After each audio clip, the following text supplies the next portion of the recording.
Hey everybody, and welcome back to Functional Running Therapy.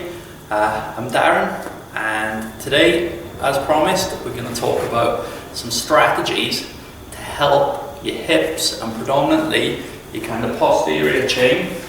So we got those big glute muscles, glute med, maximus, TFL to a certain extent, and then we got our hamstrings as well. And we're going to look at kind of how those muscles help us control that natural function of pronation and how they help us absorb ground reaction forces and landing force when we run to stop our knees from diving in too quickly.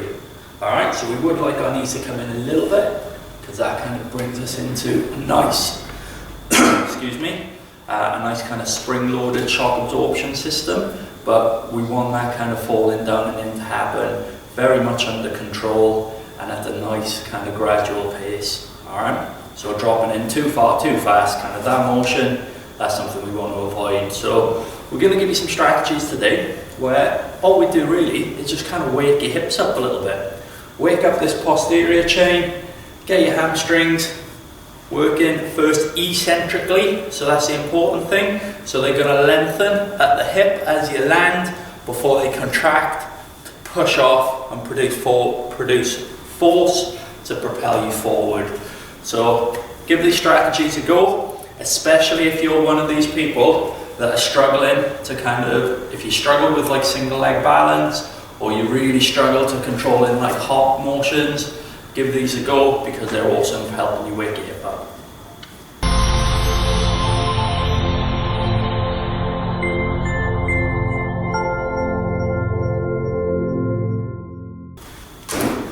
Okay, so we're going to use a step. I've got a proper Reebok step here, but you can use anything. You can use kind of your stairs or even the edge of the sofa for this. All right, anything that's going to give you about 12 to 24 inches, so a foot to 2 foot of a raised platform off the ground. Because just putting our foot in this position compared to this position is going to preload our hamstrings, preload our glutes at the hip.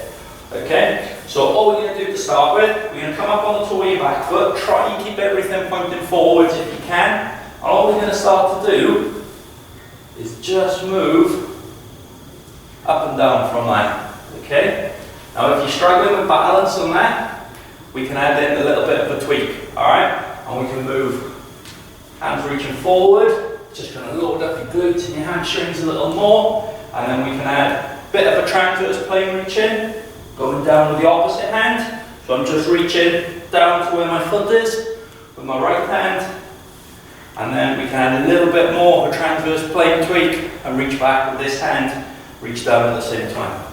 So I'm going back with my left hand, down with my right hand. Okay, and we're just helping your hips to come round, providing that transverse plane or rotational movement that's going to load your hip up. So remember our fibers in our hip, they kind of come round and down, attaching onto our IT band, or come down and then wrap around the knee. So the hamstrings kind of control that valgus movement or the dropping in at your knee, but it all starts at your hip.